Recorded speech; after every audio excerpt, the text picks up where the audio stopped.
It's a great place being out in the country. I was born on a small farm out there in the middle of Iowa a long time ago, and I still like the farm. I mean, you get out here and the sky is blue, the sun's a shining, the birdies are tweet, tweet, tweeting in the trees above, the smells, the noises. It just puts my heart all aflutter to be out in the country. And it was kind of the inspiration for my new book I call Brewster, the Rain-Making Rooster, and I'd like to share that with you today. Let's get right to the front. Just south of Salina, near a town known as Worcester, on a lovely small farm lives a rooster named Brewster. He's not just a clucker that you ought to take lightly. He's proud and he's bold and he prances quite sprightly. Folks say he's a rooster of unusual variety, one destined to climb to some high notoriety. But to the farmer's son Paul, he's not a big deal, just another loud chicken in search of a meal. Long about sunrise each day, give or take, out to old Brewster a trip does Paul make. It's one of those chores that he does twice a day, perhaps not his favorite, but he says it's okay. This day would be different, and quite a surprise. This one would really pop open Paul's eyes. He crawled out of bed, though still half asleep. When he got to the birds, he could hear 'em all peep. They were hungry, it seems, and just couldn't wait for Paul to throw open that small wooden gate. Paul worked his way back to the end of the coop. Last but not least, he threw Brewster a scoop. His fine feathered friend snarfed it right down. No kernels of corn did he leave on the ground. But still he kept pecking, that silly old bird. When the dust had all settled, Paul noticed a word. Brewster had scribbled the word rain in the dirt, and as hot as it was, a quick squirt wouldn't hurt. Paul was amazed and threw Brewster more corn. Then another small wonder his rooster performed. With a twitch and a twaddle and then a small tweak, the bird scratched the words next week with his beak. Paul was in shock and not a little bedazed. At Brewster the rooster he was truly amazed. If this clucker was right, the drought would be broken. But the source of this news could never be spoken. Who would believe him? Who could he tell? Everyone knows that a chicken can't spell. Paul, they would ask, are you feeling all right? Brewster can't speak and you know he can't write. Paul kept to himself for the rest of the day. He told not a soul, not a word did he say. Poor old Paul must have thought he was still sleeping or at least sleepwalking or something. I mean, what would you do if you went out to feed the chickens and here was a rooster scratching words in the dirt, words you could read and understand? Oh, that's just too much early in the morning. What was Paul going to do? He had to tell someone, so he decided he was going to tell Weatherman Tim, his favorite local TV weatherman. Let's get back to the book. Weatherman Tim on the TV that night told of the drought and its terrible plight. He went on to say that no rain would be falling. Yes, once again, Mom Nature was stalling. Paul couldn't forget what he saw Brewster do, and Weatherman Tim would want to know too. He picked up the phone and he gave it a dial. May I please speak to Tim? He asked with a smile. Weatherman Tim came right to the phone, and the farmer's son Paul drove his point home. Paul told the story of Brewster's great feat, and Weatherman Tim thought it was neat. But Paul, I must tell you, Tim said with all candor, I'd like to come out and take a small gander. I guess we'd all have to understand if Tim was just a little bit taken back by what Paul had to share. Now, Weatherman Tim was a real nice guy, but what Paul had to share was just a little far-fetched, I'm sure he thought.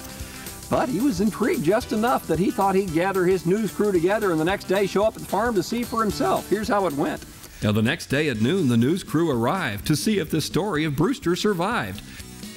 Paul took him right to him. The rooster was real, but Tim wasn't so sure he'd perform for his meal. Paul threw a few kernels of corn on the ground, and straight to the feast old Brewster did bound. He gobbled them up, and still he kept pecking. Was he writing the words that Paul was expecting? Yes, there it is, Paul screamed with delight. I told you he could. I told you last night. Rain very soon, it was plain as can be, was scratched in the dirt for the news crew to see. Tim's crew from the station stood there dumbfounded, confused and amazed and completely confounded. Was what they had seen just a bunch of dumb luck? Or was Brewster the rooster one mighty smart cluck?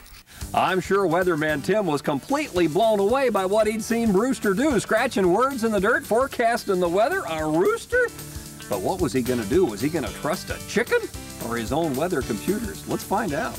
Next week came so quickly, the weather still hot, the sun was still burning, and rain there was not. The ponds were all dry, and so were the creeks. Of course, you'd be dry too with no drink for 8 weeks. Tim's competition, those guys across town, were forecasting sun. They weren't backing down. Said Weatherman Tim, "I've a decision to make. What should I do? Which road should I take?" Now this Weatherman Tim was a popular guy, and if Brewster was right, his ratings would fly. But forecasting rain when the computers say sunny might ruin his name, and that's not too funny. So what was Weatherman Tim gonna do? Was he gonna predict rain like Brewster the Rooster told him, or was he gonna follow his computers and act like the other people in town? The other weathercasters were all predicting more hot, sunny, dry weather. How could Weatherman Tim ever summon enough courage to predict rain when everyone else in town was gonna predict hot, sunny, dry weather? Let's find out. Just then the phone rang. It was Paul at the farm. Yes, Brewster the Rooster had pulled the alarm. Rain by tomorrow, he had scratched in the dirt, and Paul was convinced they'd get a big squirt. Tim was excited, but Tim was still sensible. To make a mistake would be indefensible. He thought long and hard, then thought once again. Still he kept thinking till suddenly when? I'll do it, screamed Weatherman Tim. I'm forecasting rain, though chances seem slim. So later that night on the tube he did go to forecast some rain and let everyone know. Well, he did it. He finally did it. He predicted rain. Weatherman Tim said it was going to rain. Against all odds, he said it's going to rain.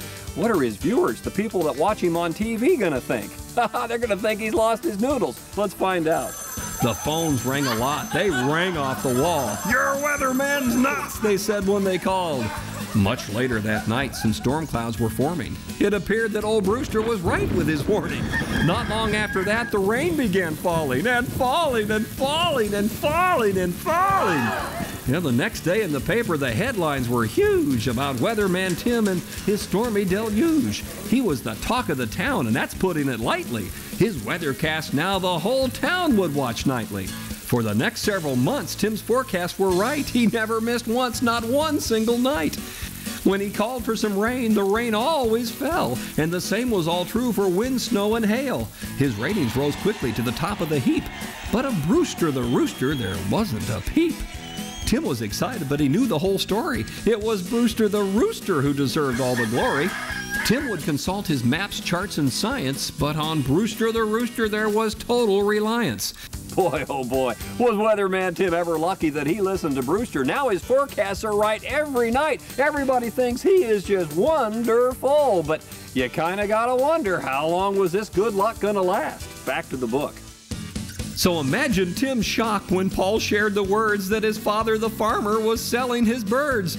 Tim asked again, "Are you sure this is true? What can be done? What can I do? Did I hear you right? He'd be selling his birds?" To Weatherman Tim, these were startling words. The buyer had spoken, and soon they'd be gone. But Tim raised his voice, "You gotta hold on. Give me some time, I'll think this thing through. I've got to decide what it is I can do." He worried that day, and the next day as well, and he worried at night when the chickens might sell. Weatherman Tim about drove himself nuts. He needed that rooster, no ifs, ands, or buts.